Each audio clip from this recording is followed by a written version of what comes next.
Ah, there we are. We're live. Welcome We're back. live. Episode 2. What's up, girl? All good here. What's up with you? Oh man, just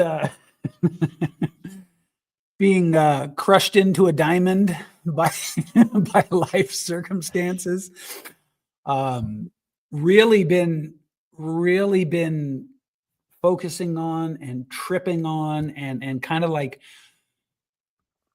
trying to pull out the deeper things that allow us to be so easily sort of distorted through like social media and legacy media.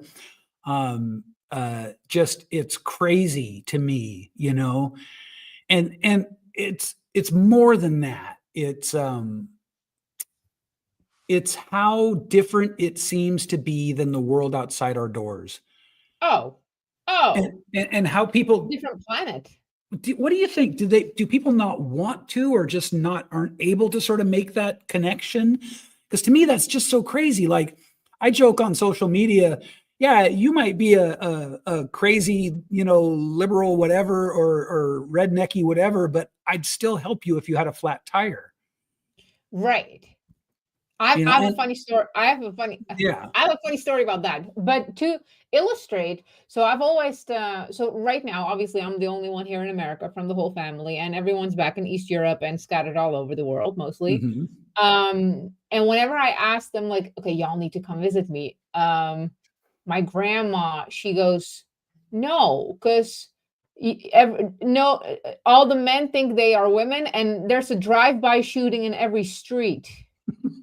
Every minute of every day. Every minute of every day in every Right. street. Right. And then you got the other side of it, which I always loved, this being born and raised in California and knowing how much more there is to this state than the sort of the very clip worthy stereotype, right? Where we're all like, we're all gay, we're all driving convertibles, we're at the ocean making deals on our cell phones, and we're all in the movies somehow, and Are we we all surf. surfing too? Yeah, probably. Right. Yeah, we all have to surf. And it's just like, you're here now, and like, I know where you live, and it is none of those things. Like, you live in a separate reality from that whole stereotype, and yet it's still, to those of us who are here, it is essential California where you live. You know what I mean? Right. But I even feel that's even like or that's the media versus reality. That's even the Yeah, case with for every American. Like if they've never been to, just if you go to New York, right? yeah, Like just these epitome like American iconic places, or Texas.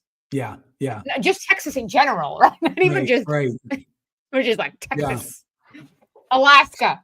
right, Like there's no real houses in Alaska. right. It's just bears. You have to sleep under bears.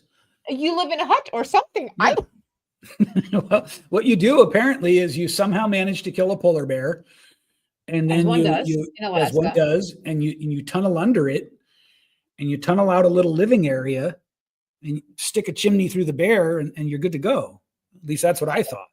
Well, just the fact that people live in a, like, what you mean Just they that they live in live there, Alaska? right? Yeah, just the fact that they live there is I like, thought this was like Greenland. Like yeah, there's nothing, just ice. just ice. Just ice. Um, well, that now, back in the day, back when this was many, many years ago, it was like 70s, 80s, we would always, we heard legends of this like mythical pot that was grown in Alaska. There were two of them. There was one, and I love these names, I'll never forget them: Matanuska Thunderfuck and Mid Mountain Mindfuck. And apparently, according to I never saw either one, not once in my life, but according to legend, they would only grow at certain altitudes on certain mountains in certain parts of Alaska. Mm-hmm. So, I mean, I guess if you get stoned enough, you could confuse a polar bear for your house. I don't know. You know? But before the show, you were talking about Kyle Rittenhouse thing, Yeah. right? And that's a So great launching off point for how distorted our worlds can get if we don't just look out our window a little bit more, go out our front door a little bit more. yeah. So I want to preface with that I don't have a TV. Like I Mhm. have a physical TV. Like I can with Netflix on it. I only allow myself 2 subscription models. So I have Paramount and I have Netflix. So I'm very isolated when it comes to like news or Mhm. any like mainstream media, aside from obviously the internet right now. But I remember when Rittenhouse happened, I Mhm. want to say, did I just arrive in America? Well, I know it was during all the rioting. The Right. Rittenhouse thing was part of all the riots. Right. Okay. Yeah. So I was just in America, Mhm. and I remember. So there's this. Okay, and I'm just gonna put my shame and embarrassment on the side for this. Like as we discussed in the previous podcast, come from a criminal background. I've been stabbed. I've been in plenty of violence. Mhm. Yet I had a complex relationship when it comes to firearms. Right. Mhm. So my mom bought me my first pepper spray when I was 6 years old. Got my first what do you call brass knuckles Brass when I was knuckles, yeah. 8, right? So like, and she would explain to me how they work. I had to practice, et cetera, et cetera. So I did have a very strong sense of like the world is not safe and Yeah, this is your responsibility. yeah. But I had fallen for everything is a gun problem in America. So when I Right, had yeah, just arrived in America, I'm yeah. getting confronted with the reality of actual gun culture Mhm. versus the media gun Yeah, culture, yeah, right? yeah. Um, I was introduced. I took private classes. I took my CCW. I dive into things because I have no chill, and I Mhm. found it to be the most kind, gentle, and open people that I've ever met. Isn't that interesting? Another place that we find that is martial arts. I The bet. more Yeah, the more aggressive the martial art, the nicer the people. I swear to God, it's just crazy. a gun It's society is a polite society. well, that's the Texas theory, right? Right. Um, I grew up, as you know, and as anybody watching this either knows or will know, I mean, I was a dyed in the wool California liberal. I was more than that, and so I absolutely, without, there's going to be a term that I refer back to in this episode: contempt prior to investigation. Hmm. Hmm. And in a nutshell, that's what any biased media on either side is trying to do to you, is Hmm. trying to get you to have contempt prior to investigation. Hmm. I had, all the liberal fear of guns. I bought every liberal narrative about guns. Um, Bizarrely, and my mind never made the connection, especially in Stockton, most of my friends owned guns, and most of my friends were outlaws. They were criminals. They were straight up, bad men. And I think the whole time I was in Stockton, I think I saw 3 or 4 people ever with a gun in public, like in like a social situation. Hmm. Hmm. Um, I never saw one discharged. Now I heard them a lot, but it's just like it was so different than the narrative. Now let's fast forward, God, however many years, and it's so funny. Neil Brennan, the comic, was the first person I heard say this, and he is self-described like all the way liberal. He's like, I'm so liberal, I run out of shit to contribute to. And he himself said they use those shocking gun stats, right? Like 45,000 gun deaths a year or whatever it is. He said, yeah, but you know what? 1/3 of those are suicide. See, and I'm already going to push back on this because you're doing the right thing, where you're Mhm. bringing statistics and you're arguing with statistics against people who do not care about statistics, who are in their feelings. Yeah, in their feelings. That's right. Right. So you cannot statistify someone Right. out of their feelings. No, you can't. And like that's the trap we're in, to the extent that we're really in some way a reflection of the way we behave on social media, right? That's the trap we're in, is like you can't logic someone out of feelings. And you sure as hell can't feeling someone out of logic, No. right? So how then, okay, the obvious next question is like, what's the solution? And I got to tell you, I think it's just more in real life interactions with people, where it's not in some sort of like, we're meeting to riot or we're meeting to protest, that kind of thing. What do you, before I keep going, I'll let you chime in there. Yeah, so I'm not completely sure what the solution is. However, I have found that there is a fundamental baseline start when it comes to pro-gun and anti-gun. I'm just going to call it like this. It doesn't matter even if you're on the left, right, conservative, whatever you are. Yeah. Is that the anti-gun people can only perceive themselves at the receiving end of violence.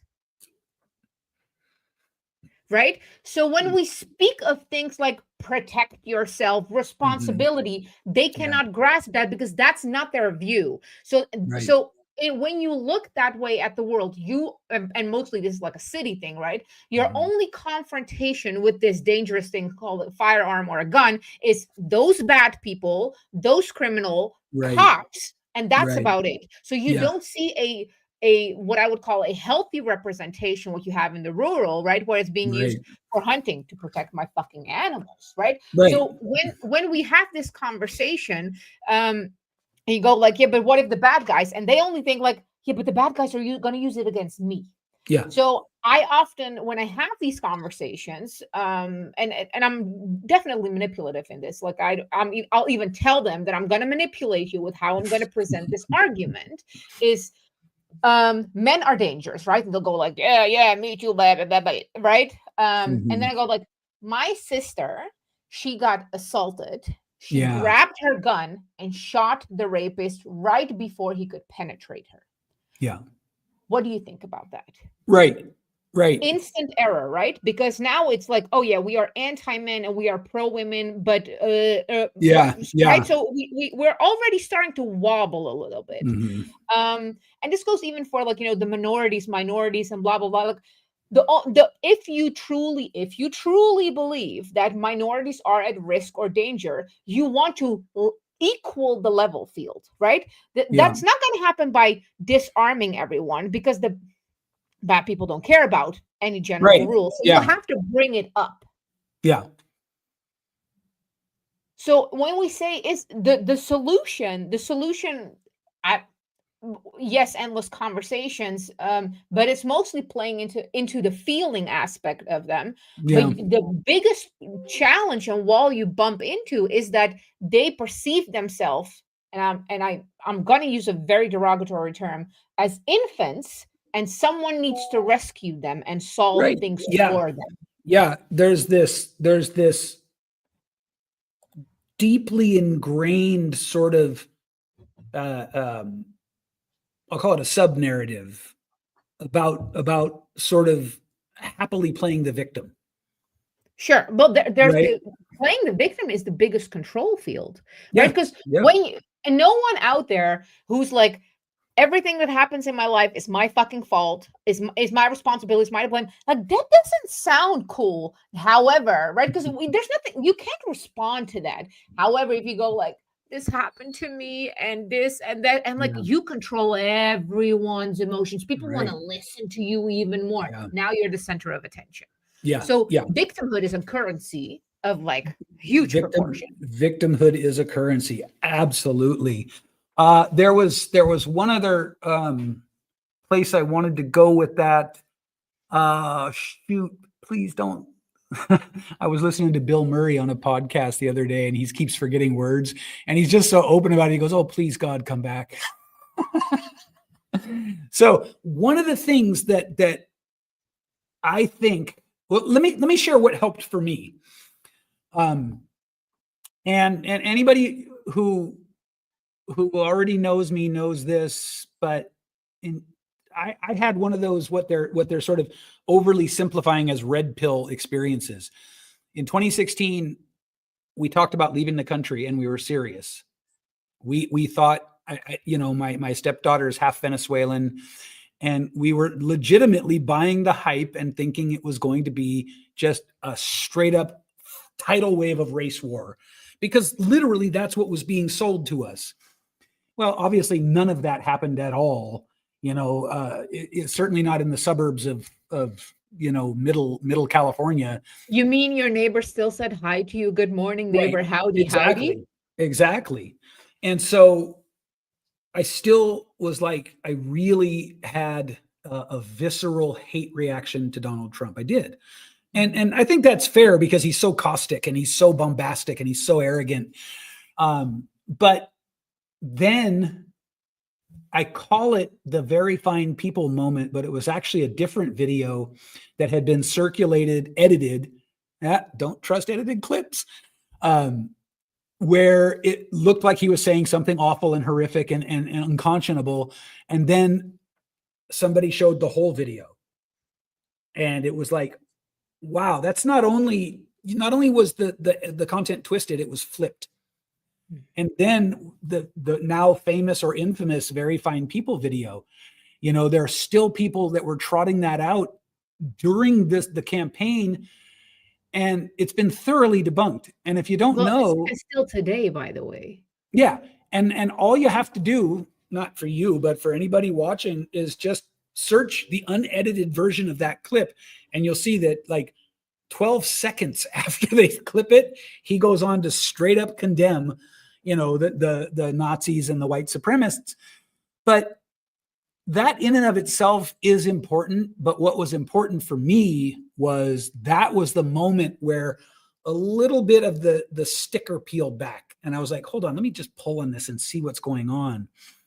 And in my own case, from there, I started going, well, if that wasn't true, everything else gets called into question. If I'm going to be even a responsible citizen, I have to allow these deeply emotional beliefs I have to be called into question. And so little by little, I kind of shifted. At some point, I wound up going like, well, what were the executive orders? And I was like, oh, shit, I agree with a lot of those. Not all of them, but a lot of them. It was, and I was part of the, and again, I'm saying this with embarrassment, and I'm saying that with a wink. Like, Obama was so characteristic and like so charismatic, and I was like, oh my God, yes to everything, yes. Me too. Now as I learned the things that he pulled, I'm like, excuse me, can we pause over here? Can we look at this? Can we look at that? Can we look at that? And I have the rule right now. Like, I am fine with you hating anyone. However, I want you to hate them for what they actually did or said, not for what you were told. Yeah, that's very similar to like where I'm coming from is like, I'm not about telling you what to think, but I would appreciate how you think. I want to know how you think. How do you get there? Is everything just this like well executed manipulation of your feelings, or do you have arguments underneath it? And my own kid was talking to me about I want to say it was Elon Musk, and I brought up Elon Musk because I just, the kid in me cannot help being fascinated by SpaceX in particular. That is the coolest thing to me. And I was like, brought it up, and my kid goes, oh, I hate that guy. Like, really? Why? And the answer he gave was, did you know that if you spent $10,000 a day, it would take you 600 years to spend how much money he has? I'm like, that's why you hate him? We talked about that last time too, right? Yeah. Like because money. Well, it's not because money. It's because you've sort of plugged into an information stream that is all one-sided narrative, right? And he couldn't take the argument any deeper than that. Mm-hmm. He's like, well, if he's so rich, why doesn't he solve world hunger? I'm like, well, actually, data shows that world hunger is getting less and less. See, but you're going data versus feeling.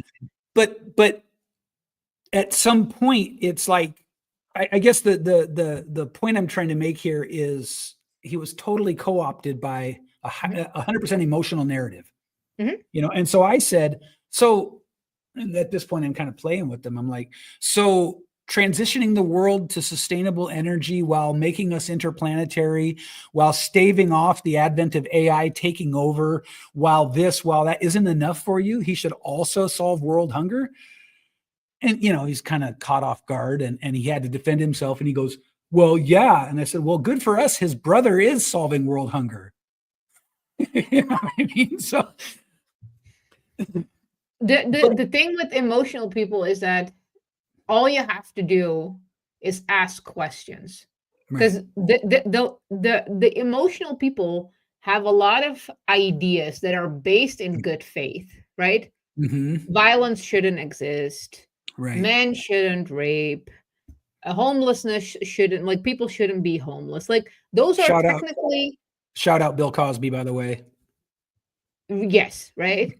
Men So shouldn't. these are things that are admirable to hold as an idea. Yeah. But there is absolutely a disconnect when it comes to how they want to achieve those things, right? And it's always someone else. Yeah. Now, mind you, I too personally excel at spending other people's money. It's the best. It's I'm the pretty funnest. good at it. Yeah. It's the easiest. I love. You give me you get to spend Elon Musk $1 billion. What you gonna do, baby? I have a list. That's right. That's not going to be a problem for me. I have a list. How are you going to make $1 billion? Now we're going to have to. That's a different conversation. Yeah. I need a safe space. And it's triggered. Feel attacked. I feel unsafe right now.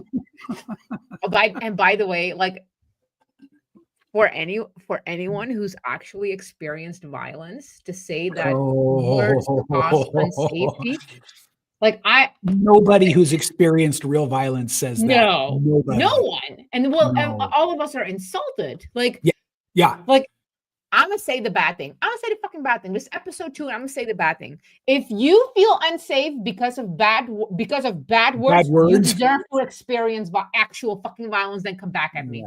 Then come fucking back at me. At least a punch in the nose, sir. Bare minimum. Yeah. Because I'll tell you something you already know, but I think too few people know. A real punch in the nose changes your for life. It does. It changes you for life. Yeah. And punching.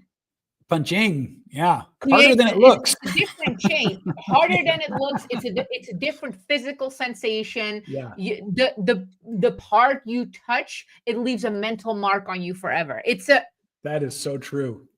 I remember my oldest of my younger brothers and I would scrap all the time. And it was bizarre because he couldn't fight, but he just wouldn't stop antagonizing me. And so every time we fought, it was body blows. I just subconsciously didn't hit him in the face. One day we're in public and he just starts going with the antagonizing. And I'm just like, you have never once come out on the good side of this. Why are you doing this? And I got so pissed.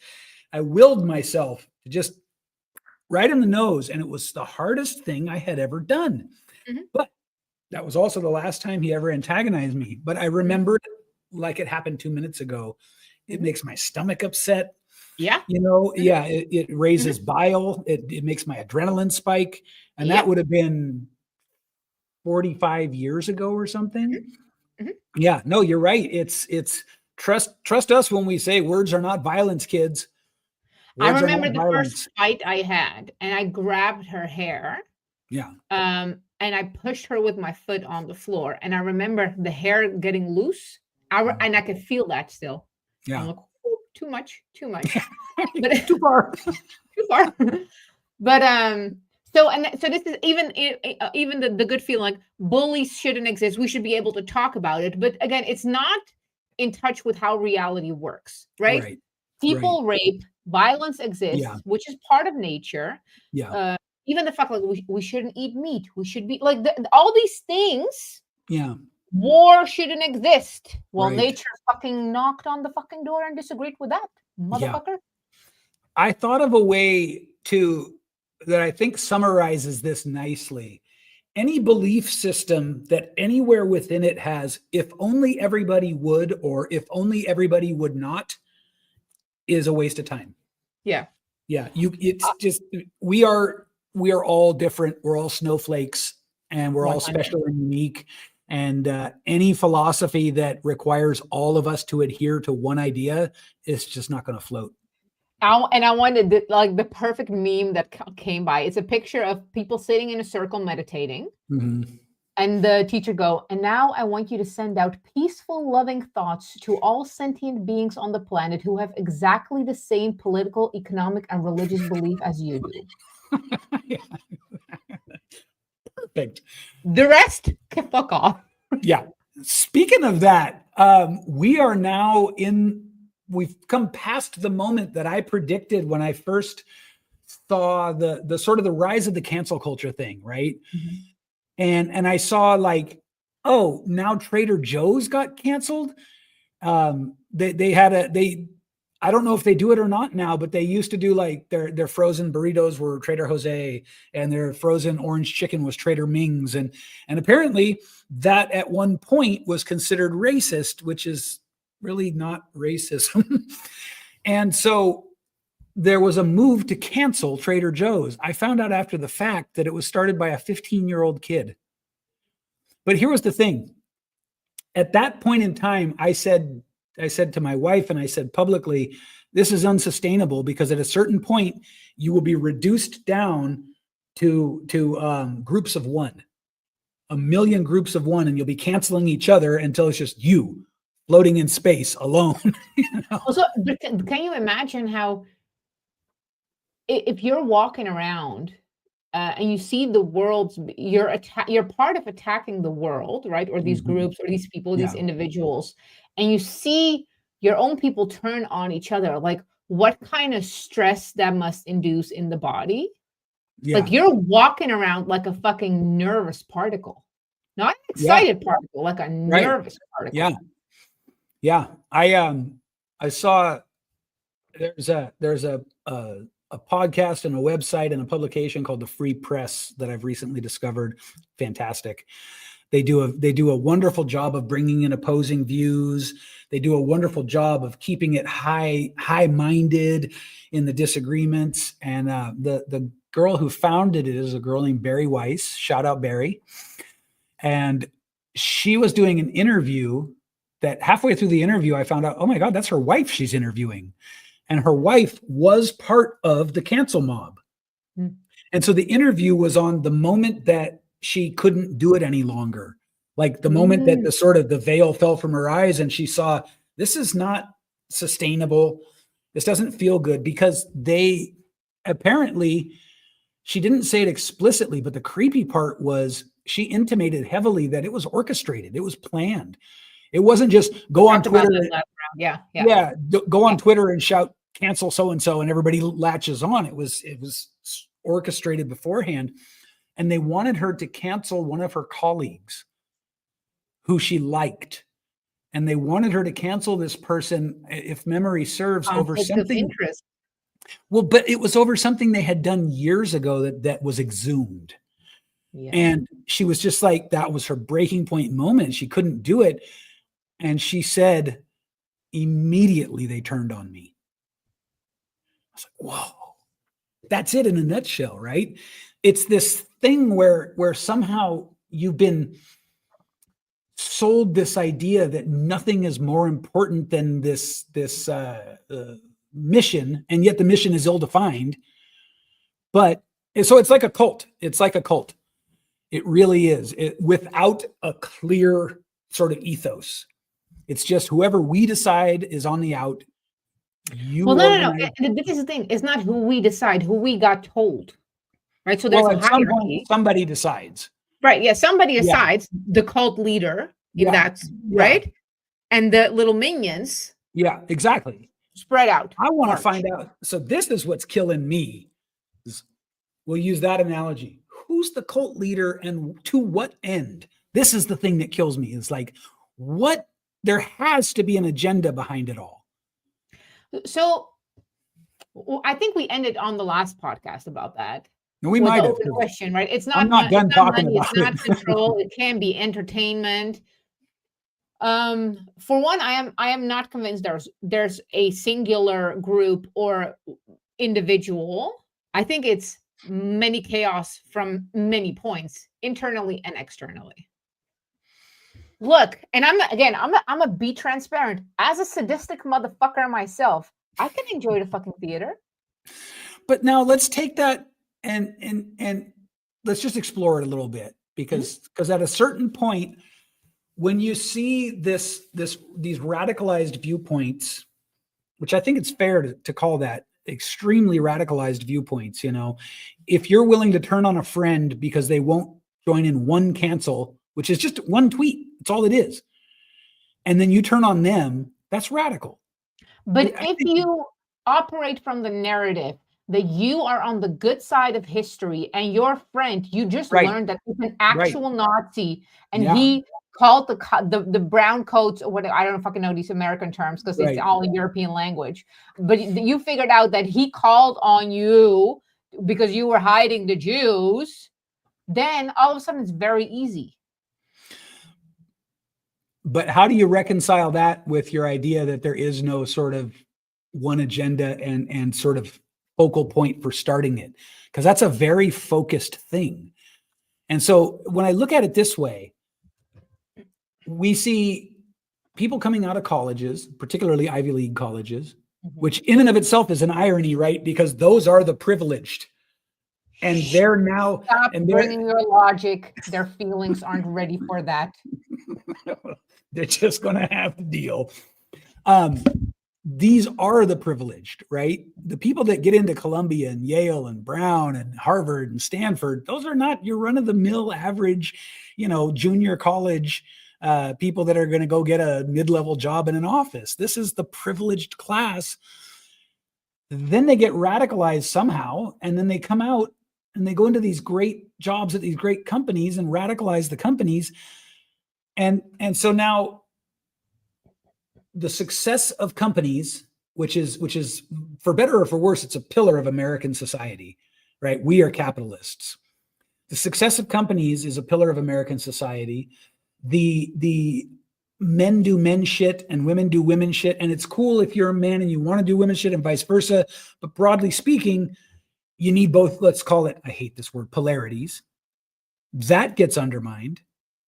When you see frankly, I consider it an attack on children. A lot of the stuff was an attack on children, as far as I can tell. I can't, at that point, reconcile that it's just some sort of a fluke. It's just, you know what I mean? It's just some sort of, oh, that's interesting how that played out. It seems, because the result is it starts to undermine some of the most important things about the Western experiment. Yes. And so several things about that. When victimhood becomes a currency, you get the victim Olympics and the oppression Olympics. Therefore, you have these, these white kids who are on an Ivy League or whatever, but they need to find some kind of entrance to be oppressed. And now we are at the world, right? Right. Modern psychology, actually, as someone who used to be, as a former licensed psychologist, not anymore. I left that cult. The current wave is that the things you didn't experience are also trauma. So if you wanted to be a cheerleader, but your parents didn't support you in that, that's trauma. Mm-hmm. There's an aspect of things that because you weren't loved or you weren't just nodded, yes, you should do that. Yes, oh my God, let's stop whole life. We're not even going realistic, like how much cheerleading costs and your parents are working for your life, right? No. Right. Yeah. You, the center of attention, have experienced this trauma because you didn't get your way. So rather than an infantile, like a tantrum, like, right? No relation to reality at all. So that's how everyone, now we have oppression Olympics because everyone needs to find some kind of way that they are oppressed, right? And if you are not, so in the hierarchy of oppression, if you aren't oppressed enough, you should pay for the sin of not being oppressed. Right. Yeah. So white men, they're at the lowest part. White cis men, again, I hope you all see my fucking face when I do these things. They are at the lowest bar of the hierarchy, right? So y'all need to pay. Yeah. Right. And y'all get to pay. If you don't get to pay individually, then your payment is by taking any anger dysregulation that I have. You just have to fucking swallow it. Right. Yeah. And you say fucking sorry and thank you after. Yeah. So then my question though is twofold, or two-part question. We saw what that started to do to the fabric of society. Mhm. And then we saw this, to my way of thinking, a incomprehensible immune response Mhm. of the election comes along, and the United States at large went, nope, we're done with that shit.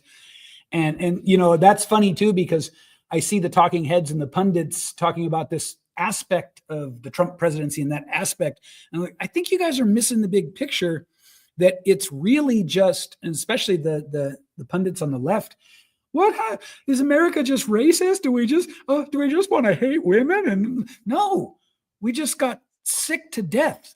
We would have taken almost anything over what you were offering, right? So it's like an immune response. But then I come back to this idea of, this seems too pernicious to be an accident.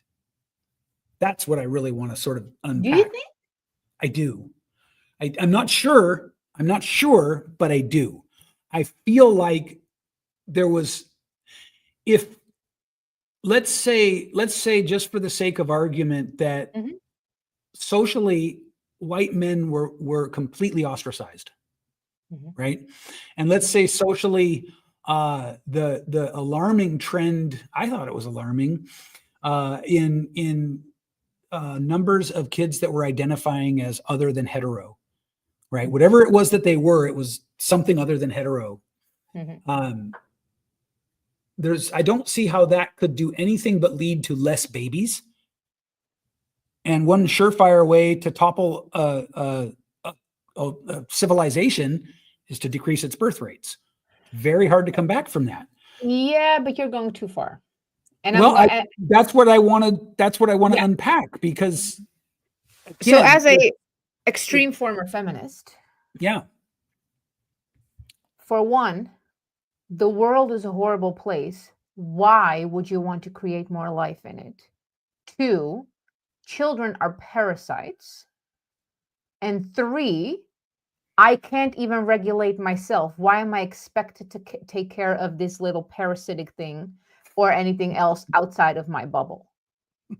So when you bring stuff like, yo, but the world is going to kind of end, I'm like, well, good, because I have a very pessimistic view of life and right, world, and life is right. really painful to me right now. So it seems really good that it might end, actually. And mind you, I am absolutely not that. Like that's No, so far I ahead. know you're doing a pantomime, Right, but I've been in that. yeah, and I know that other people are in it too. Mhm. However, until let's say the last 10 years in particular, and I know a lot of groundwork went in before then, but until the last 10 years in particular, that was a stable subset of people, Mhm. right? There was enough to go around. There were enough marriages and heterosexual and this and gays and trans and everything. And so at a more zeitgeist level, one of the strangest things to me is living in the 80s and 90s, and this is so weird to say now, in the 2000s, like racism wasn't really a big deal. And remember, I lived in Stockton.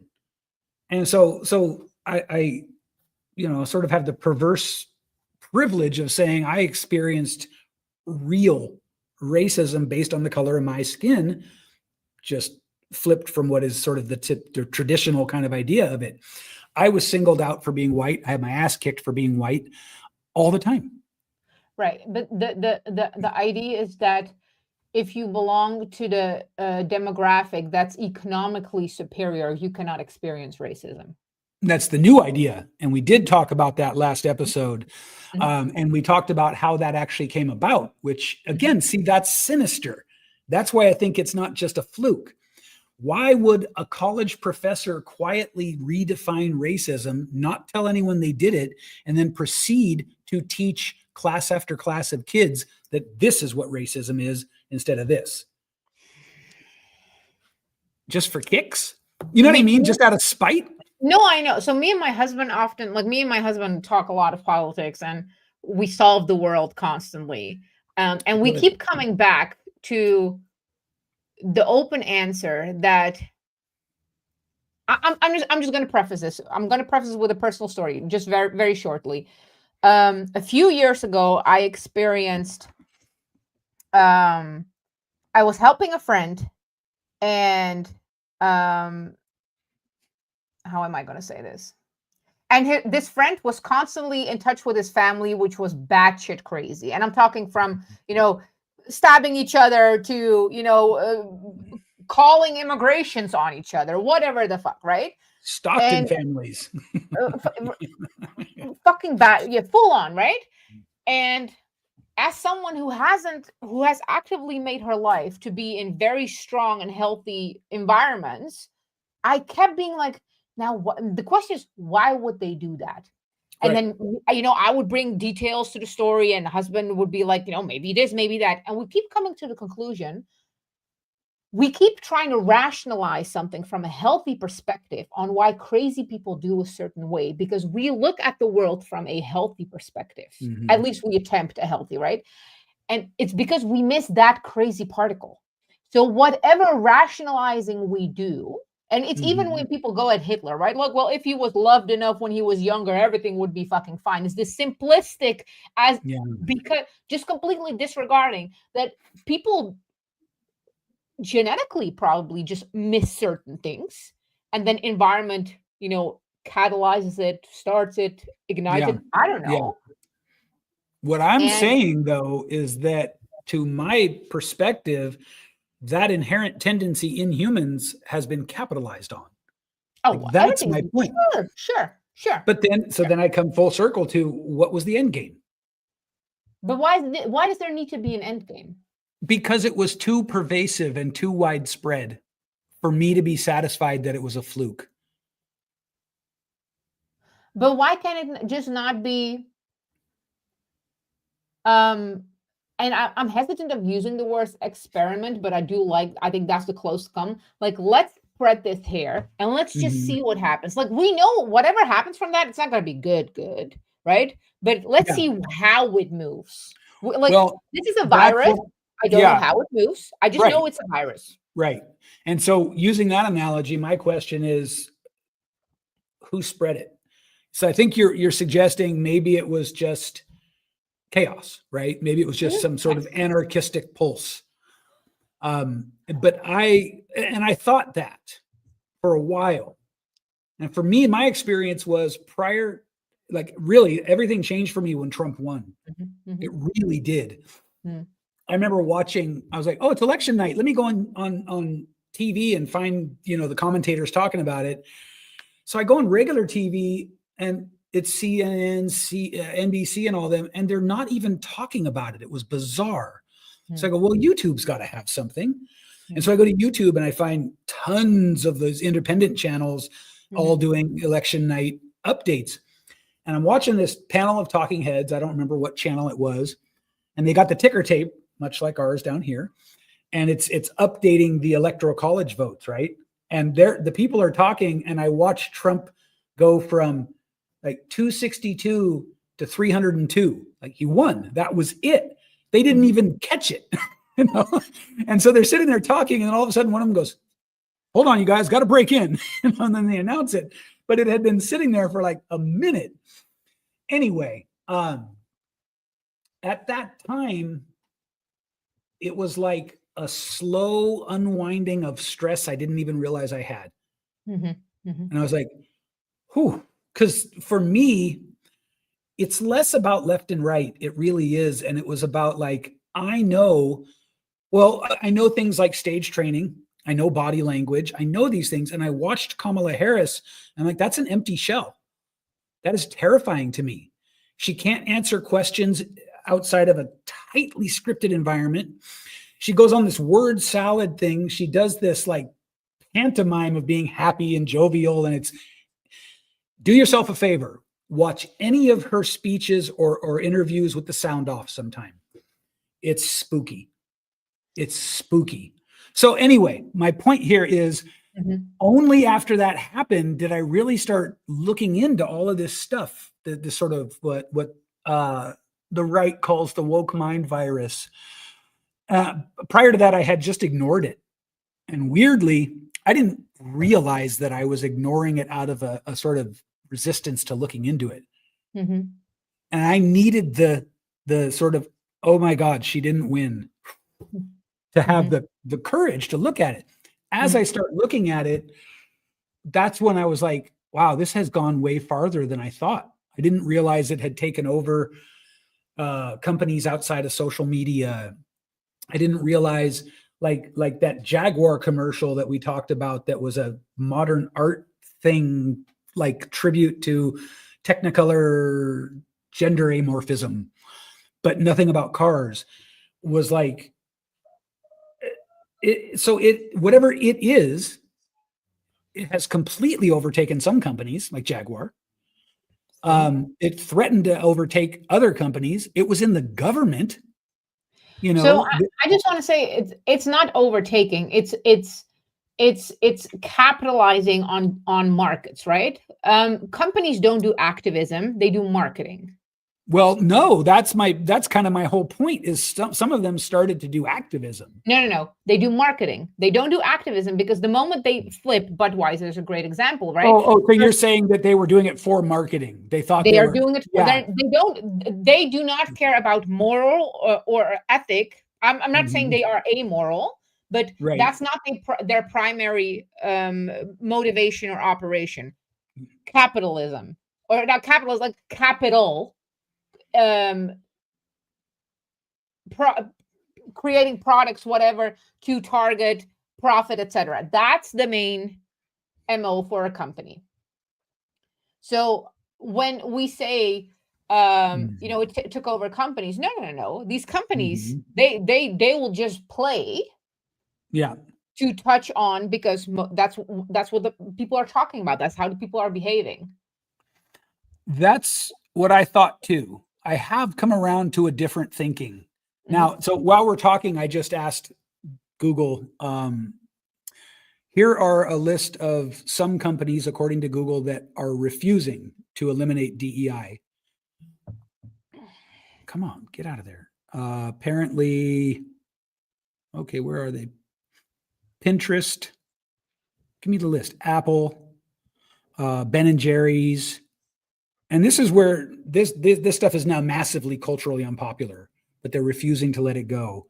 Costco, Delta Airlines, Francesca's, I don't know what that is.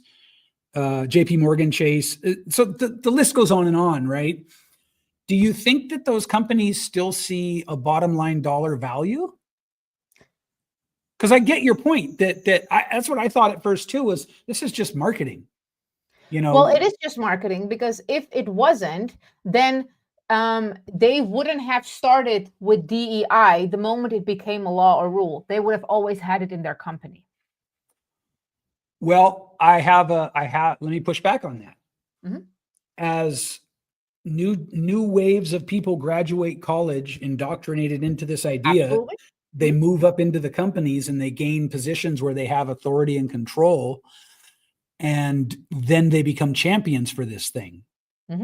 Right? So is it just kind of like, are we just splitting hairs here as to how it happened? I'm just not convinced it's from a so-called equity or equality. I'm saying it's just smart marketing. The moment these companies turn it on, that shows me it's not activism, because true activism and going for a social cause is not flipped on.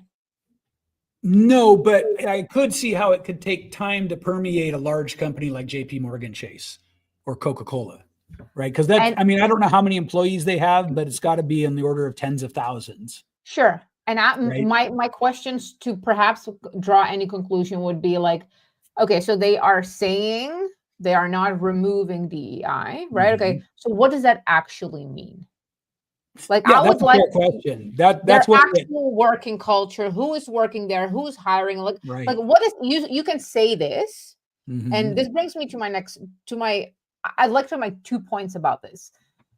I have one rule when it comes to discussing politics with people, and I'm not just against you and me, I'm just in general. Yeah. and discussing politics on a policy level, unless you are living by the policies you are vouching for, I'm not having a conversation with you. Right. So, and I always use this like for the leftovers who are all like, oh, bad slavery, blah blah, on their fucking iPhone, and on Right. on the right, Yeah. who are everyone's like, oh, anti-abortion, but they're fucking without a condom. Yo, Yeah. I'm not having a conversation about anti-abortion if you've ever dipped your dipstick without protection in another person, right? So Right. I am willing to discuss policies, but they have to be actually lived. Yeah. Well, And I mean, go on. No, that's just a sort of a common sense benchmark. I think we're floating, degree by degree away from my question of what was the end game of all this, because it has permeated culture yes, for but just sure. JP Morgan. So when they say they are doing things, I'm like, I want to know, like, what does that actually look like, right? I hear you, but at the same time, where I get confused is so DEI now has sort of peaked in terms of social popularity. There's still adherents to it. There are still people that are all for it, but broadly speaking, it's peaked now and it's declining. Then there was the Trump administration making DEI initiatives as mandatory things illegal. So that's happened, or it's in the process of happening. And some of these companies have pushed back and sort of taken this political stance of we're not letting this stuff go. And then I go, well, why? Especially a company that doesn't have any, at least to me, I can't see any perceived value for a company like JP Morgan Chase, who really wants everybody to have their credit cards and everybody to use their products. So why would you cater to a very small subset? That's kind of where I'm going with it. And again, that's why I feel like it's agenda driven. It's like there's a thing here that's happening. Did you see any of the interviews after the Palisades fire where they were sort of like exposing the corruption and waste in the fire department? So they and I don't look, it says don't trust edited clips right there. So I'm caveating this with that. But they showed, and you can easily find it, an interview with this diversity hire who was the assistant police or fire chief or something like that. Somebody who makes decisions, right? And she's sitting there saying that what's most important in a fire department is representation and diversity and equity rather than the ability to charge into a burning house and carry people out. And she actually says on camera, if I get to a position where I find somebody who I can't carry out of that fire, then you're in the wrong place at the wrong time. And she says it with a chip on her shoulder. Like there's an attitude there. You know what I mean? And to me, that feels like an expression of an agenda. It feels like it's more than just a coincidence. Well, for one, when we talk agendas, like I'm pretty confident that the Soviets are like fucking cunt deep in America, sowing chaos. China probably too, and a number of other players that I have no idea about. Like so, I think we could say it in one word and get close, and that would be Davos. Perhaps, and not as one like entity, like individually, right? Yeah. Like as subcategories. Again, at one point doesn't matter. So what's the end goal? Just chaos? I don't know. Like there's a reason that America was the greatest nation and everyone was trying to pretend to be America, want to get as close to America as possible, right? We media is owned and entertainment is owned by America, right? Unless you go to India. India has its own little bubble. China has its little own bubble too, but the rest of the world, it's American music, it's American movies, right? So everyone's trying to emulate America because America's the representation of great life. So that gives me an idea. Check this out. Let's just put on our tinfoil hats. Just slide down the slide. Yeah. So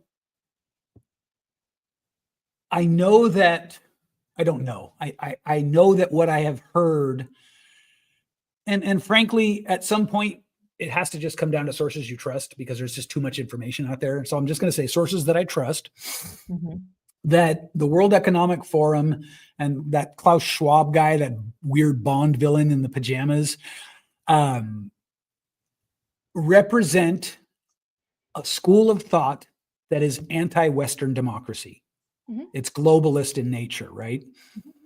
And again, we got our tinfoil hats on and we're going down to conspiracy. It's anti-individual sovereignty. And it's anti-individual sovereignty. Those things which probably go hand in hand.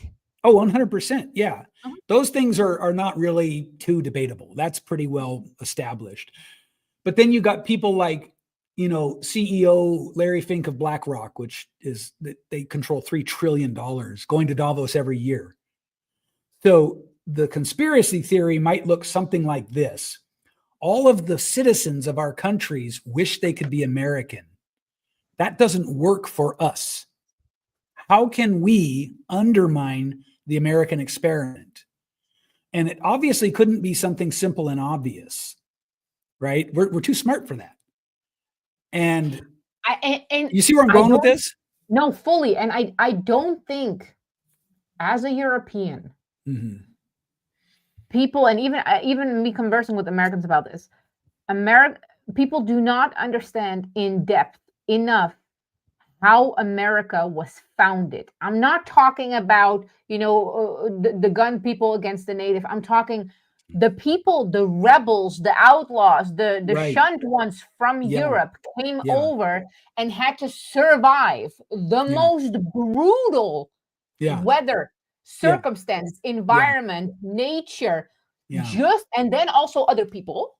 Yeah. That's what became America. Yeah. Yeah. It was the toughest of the tough. Europe doesn't understand this because, look, the church in my town is older than America. The church in my town is built in 1580.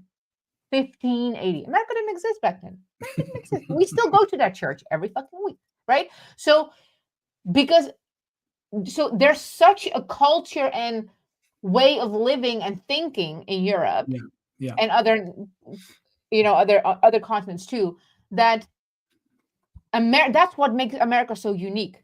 Yeah. Yeah. And I think that if I were totalitarian, or if I were monarchistic, or if I were anything other than rugged individualism, right? Manifest destiny, there might be some generational resentment that this upstart country becomes the most powerful, most desirable sort of civilization in the history of the world. Absolutely. And it's That's what I'm saying. That's what I'm saying. But then what becomes the agenda, right? So it's control, which undermining because in order to control your own people. Because again, it's not money. It's not money. We're beyond. No, money. I agree with you on that. We talked about that last time too. It's at a certain amount of money, it has to be about something else, like power or sociopathy, right? It could be like, because that's another thing is it's pretty well documented that sociopathy, dark tetrad gravitate toward powerful positions. And what I have to add to that, as someone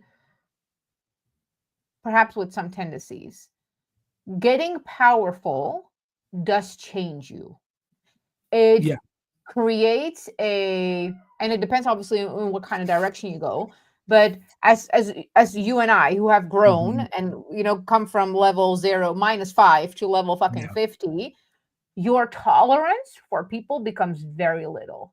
We can't handle excuses anymore. We can't handle victimhood, right? So can you imagine what it does to you when you get to level fucking 300? Right. Yeah. It must just be like all consuming. Like, it's like, what is everyone doing? Yeah. Like, well, first of all, you don't have anything left to do. You know what I mean? It's and second of all, if control and power is your locus, then this thing over here, for all its flaws, is like a proven path to upward mobility for anyone who can get in, has just got to piss you off. And so okay, so now we're getting to what I kind of think was behind all of this. Because first of all, until somebody makes a good enough argument, I do think there was an agenda behind all of it. I'd be happy to be proven wrong, but I do feel like it's just too much. That's too freaky. And every fucking new rug I lift up, I find the bugs under it, you know? If we're to accept that premise, then that makes the runway up. So Trump loses 2020, and it's arguably by, you know, the entire apparatus of the so-called deep state trying to attack him. It only winds up being better for him to come back 4 years later. He fucking gets shot at. A 78-year-old man gets shot at, and he jumps back up with bullets flying, and he goes, fight, fight, fight, with blood coming down his face in front of an American flag. Are you fucking kidding me? Yes. However, the people who are opposed to him will say I've seen the theories that there was like a little ketchup bag there. It's fake blood. He hasn't been shot at, and they truly believe this. And I'm not here to debate that. I'm here to say this. I believe he was shot at because someone else was killed in that shooting. Other people were hit and wounded. It's incomprehensible that someone who already is on top of the world would go through all that. 4 years of lawsuits and defamation and fake Steele dossiers and you know, you mean impeachments. Him on top of the world? Yeah, he was already on top of the world before he ever ran. Is a president really on top of the world? No, before he ever ran for the presidency, he was already he was a billionaire developer, right? Famous guy. Sure. That's my point. Is he already? Money wasn't a thing. Money wasn't a thing. Back in 2016, I thought he just had a megalomaniacal ego, which he probably still does. I think that's reasonable. Absolutely. However, I no longer think he's a narcissist because I don't think he'd align himself with other Titanic figures if he were, but that's a different thing. And so there's also, it's very hard to ignore this, how many times he was right about these wild things he would say, you know, about Epstein and the deep state and all this. And then it turns out he was right about so much of that stuff. So now we get to my favorite part. This is the best part of the steak for me, is like, how insane is it that he did what he did, and that RFK and Tulsi Gabbard were ostracized by their own party and then aligned with him, that Elon Musk, who doesn't need any of this. Elon Musk was a symbol for the left, right? Because he wanted to save the environment. And so was Gabbard, and so was RFK. Right. Previously. It's literary. It is absolutely literary to me. I feel like the problem is, and now we're just full on conspiracy channel. It is what it is. The next episode can be different. No, absolutely. This is where we are right now. Yeah, this is where we are right now. This is our lived experience, which trumps everything else. Yes, this is the absolute truth. The problem in this all is, and I always have to kind of like pause myself because I too go down rabbit holes, but if we look at the history of the CIA, for example, right? How many events have been against our own government? And I'm talking our as in American right now, right? Yeah. So if the government is allegedly one of the highest entities in the nation, the ruling entities, and it has a kind of like a branch that is below the government, right? I'm using it as a single entity, and that entity attacks its father, right? Like, so who's doing that? Right. Yeah.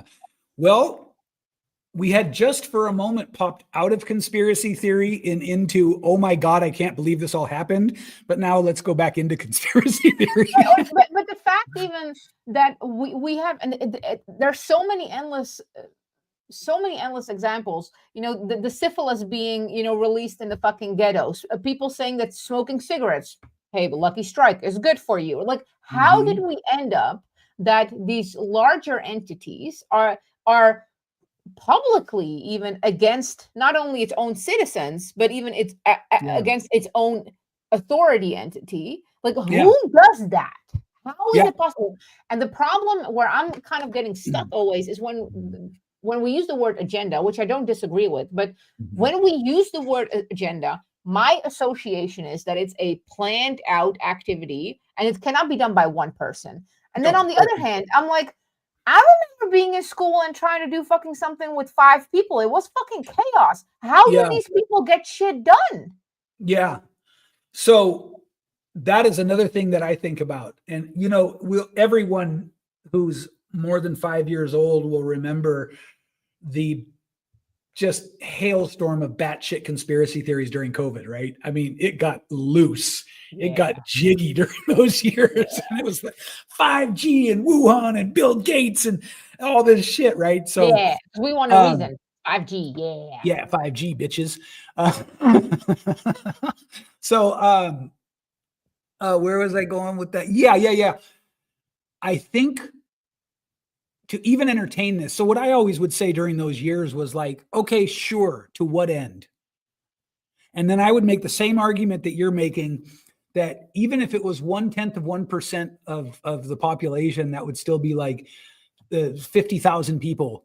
How can you coordinate 50,000 people and keep them all quiet? You can't.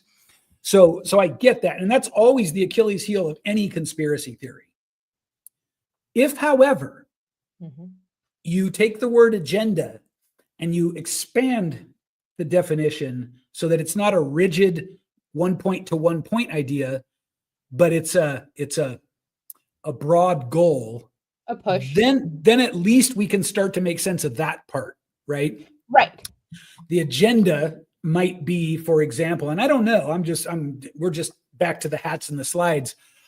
The agenda might have been to keep the status quo, which apparently was making politicians and sort of shadowy figures wealthy and powerful. And so it becomes this thing where it's very, as you said earlier, it's very hard to resist change as you get power, right? So maybe the apparatus of giving people power sort of brings out the most Machiavellian aspects of them or something. You know, that could be a thing. And then that makes the whole, like, the idea that a Joe Rogan would appear on the scene is just, it's out of the realm of believability. Now, do you know the story of his podcast? Yeah. He started it just with his buddies. He just wanted to talk shit in his basement. The fucking worst cameras too. I've seen some of the first episode. I'm like, yo, bro, what are you doing? I can't even watch the first episode. No, but it's just so strange. And so there's a lot to unpack even right there. Here's this guy, just this random guy who, as far as I can tell, is pretty humble, pretty open-minded. Yeah. Who somehow finds himself over 10 or 20 years, I think his podcast is like 13 years old now or something, of just being so influential that any objective person, and if you're watching this and you don't like him, this isn't a character judgment, this is an evaluation.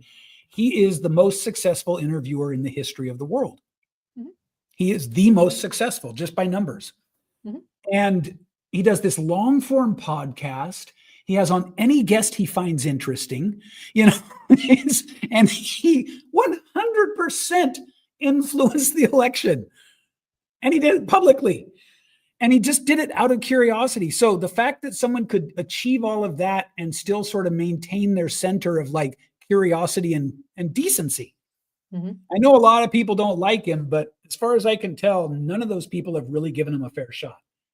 Then you got Elon Musk, who, again, he was already the richest man in the world. He did not need Tesla to plummet. You know, he didn't need that stuff, but he did it because of a few reasons. He did it because he believes in America. This is his own words.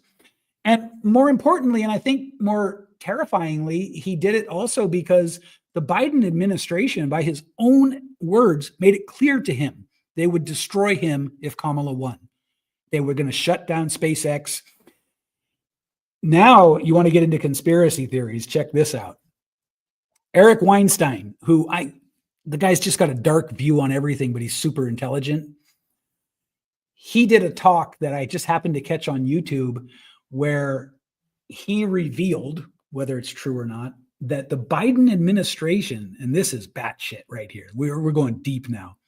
The Biden administration put funding constraints on what physics could be pursued by scientists. He did this, according to Eric Weinstein, because with the string theory, the current top dog theory, nothing can go faster than the speed of light. Now, there are already other sort of alternative theories that are sort of bubbling up that have math that suggests that there is a way to go faster than the speed of light. We need to go faster than the speed of light to become interplanetary, beyond just Mars and the moon and maybe Venus. According to Eric, this is crazy. According to Eric Weinstein, he said that Mark Andreessen, who, if you don't know him, he's the co-founder of the Andreessen Horowitz Investment Fund. He sits on the board of many tech companies. He funds startups. That's what he does. He's a Silicon Valley titan. And if you haven't checked out his long form interviews, I highly suggest it because that guy is very compelling. He's very compelling. But he said that the Biden administration told him point blank, do not fund any startups that want to explore physics. We're putting a kibosh on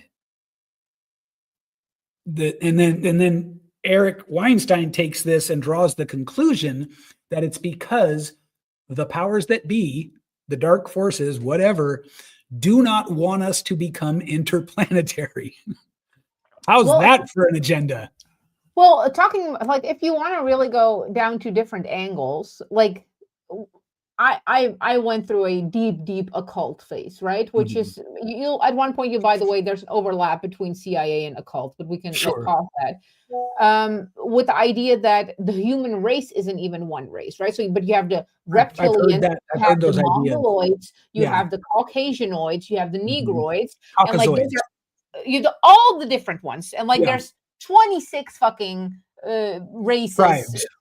So tribes technically, right? So like I'm even game for that theory. Like I'm game for all of this, right? But depending on what our launch is, because if you believe that there's different human races, you're already going to go completely differently on like what theory you're going to latch on as plausible. Yeah. And we can explore those on subsequent episodes, but I just think that, I guess for me, I don't even remember what the main takeaway is because we got so deep in the weeds. Right. And by the way, I'm also game for the fucking actual simulation theory because I too have had, I love The Sims. I don't have The Sims anymore, but I used to play The Sims, the game. And at one point, the Sims figured out that they are in a game and that they are characters. And they looked at them and I'm like, so maybe, and that was extremely entertaining. Have you heard Elon Musk's argument for simulation theory? Several times, and he has a different one, but I'm game for that one too. Like again, I'm game for all of it. I'm game for all of it as fun, and if some of it sort of falls into place and makes a cohesive narrative that I don't feel is just batshit crazy, whatever that is, then I'm open to it. But I like the idea. So we see the evolution of video games from Pac-Man to these immersive multiplayer worlds. And we see how so Pac-Man came out in 85, I think. So fast forward 40 years and it's unrecognizable from its original, or Pong, right? Pong, dink.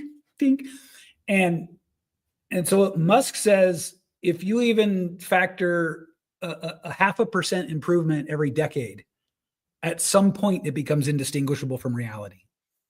And I was like, yeah, okay, all right. And here's where that actually gives me comfort, because for me, and we're way out here now, by the way, for me, the idea of the Big Bang always bugged me. I just don't buy nothing than something. Agreed. It's easier for my mind to accept there's some sort of fourth dimensional, fifth dimensional, never ending cycle. That's just easier for me to make sense of than there was nothing, now there's everything.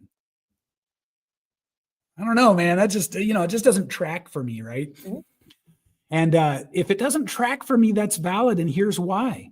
Because each of us is a little subjective unit of ego-driven experience of the universe.